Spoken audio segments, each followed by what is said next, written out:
Hello students, welcome to Tablets part 3.1.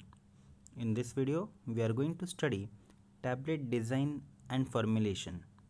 I hope the previous video were helpful and your concepts are been cleared. So, tablet design and formulation. Let's talk about initially tablet design. The objective of design and manufacturing of a compressed tablet is to deliver orally the correct amount of drug in a proper form at or over the proper time and in proper desired location.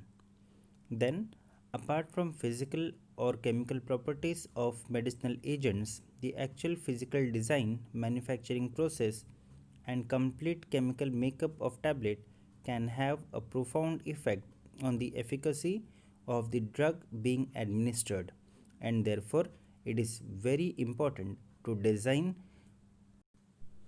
the method, technique, manufacturing process, etc.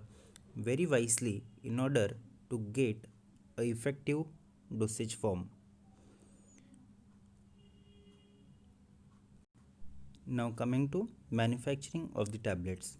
So for manufacturing of the tablet along with active ingredient we require various of the excipients or additives which are needed to give or impart desired properties to the tablet.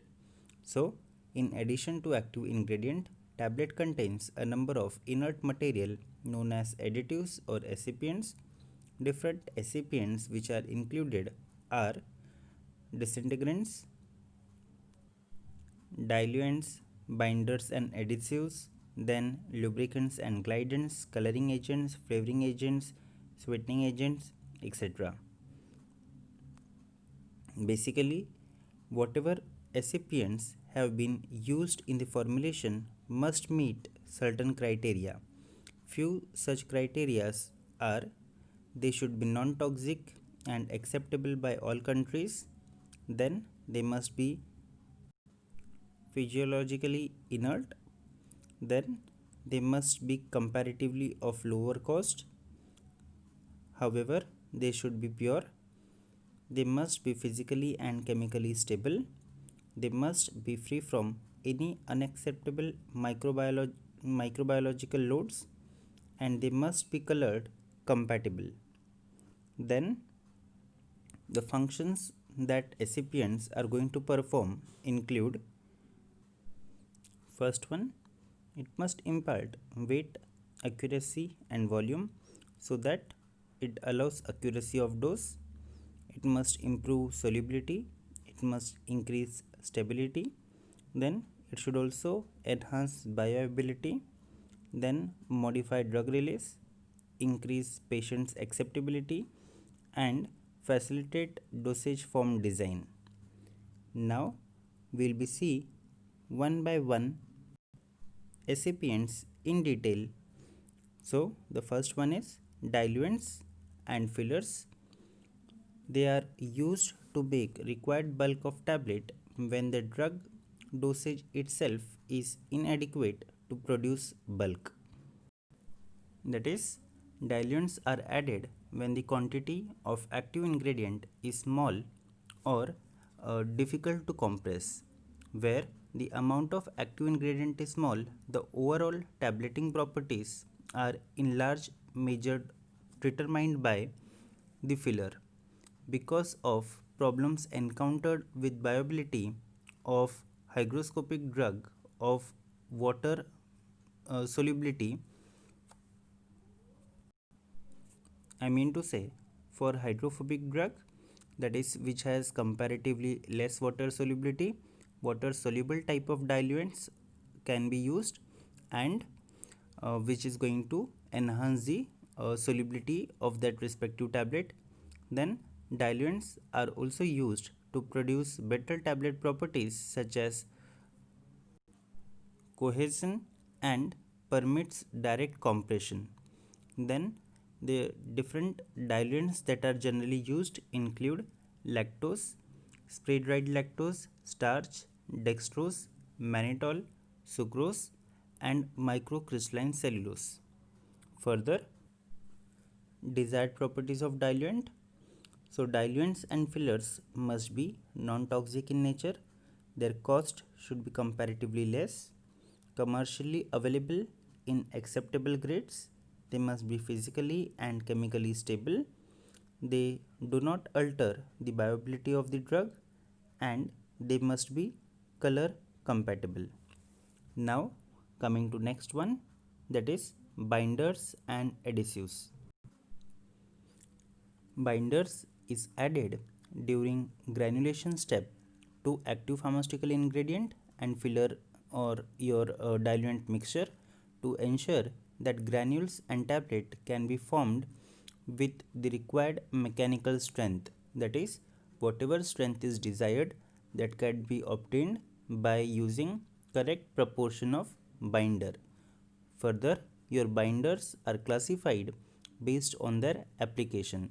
The first one is wet binders and the second one is dry binders.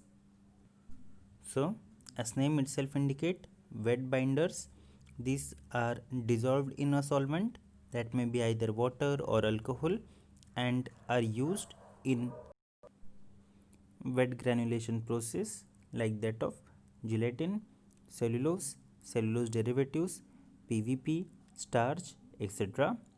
Then comes dry binders. So these are added to the powder blend either after the wet granulation step or as a part of direct powder compression formula.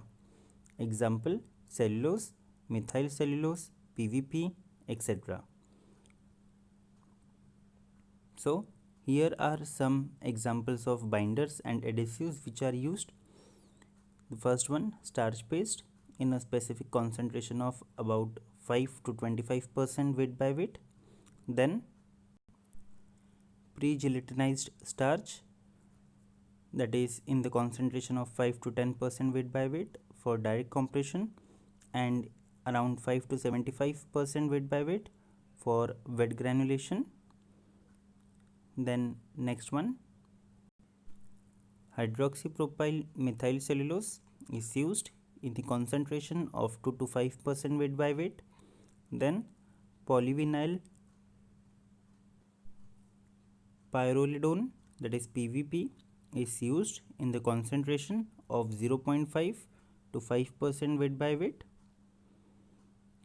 Then polyethylene glycol, that is PEG 6000, is used in the concentration of 10 to 15% weight by weight. Remember, this concentration can be helpful during your GPAT and other competitive examinations. Then the next is disintegrants. Disintegrants are included in the formulation to ensure that tablet breaks up into small fragments when comes in contact with water. Tablet must have sufficient strength to withstand the stress of subsequent manufacturing operations like that of coating, packaging, distribution processes, etc. However, once the tablet is taken by the patient, it must break up readily to ensure rapid dissolution of active ingredient and immediate effect. So, to overcome the cohesive strength produced by the compression forces uh, and to break down the tablets into the primary particles as rapid as possible, disintegrants are added in tablet formulation. One more important thing, the positioning of disintegrants within the intra and extragranular portions of granulated formulation can affect their water uptake and disintegration time.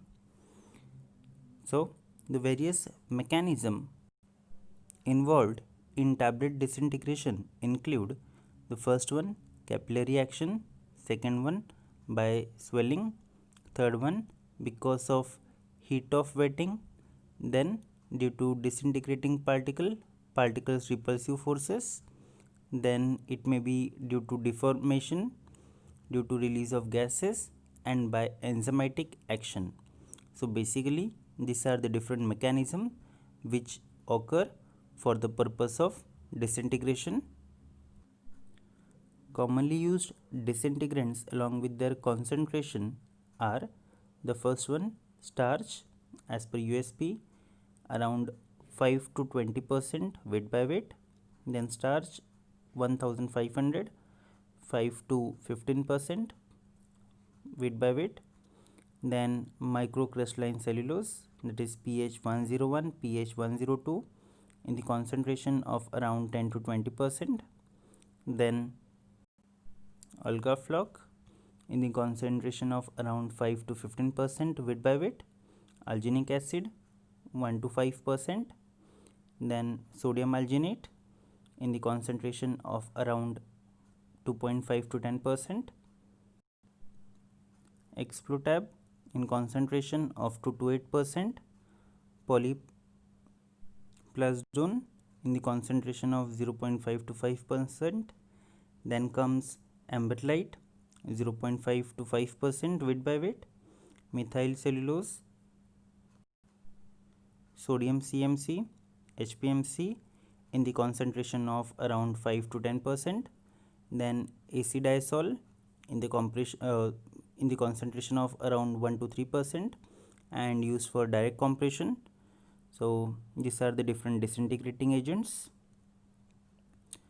So thank you everyone for watching this video. Remaining part of this video will be available in part 3.2. Thank you.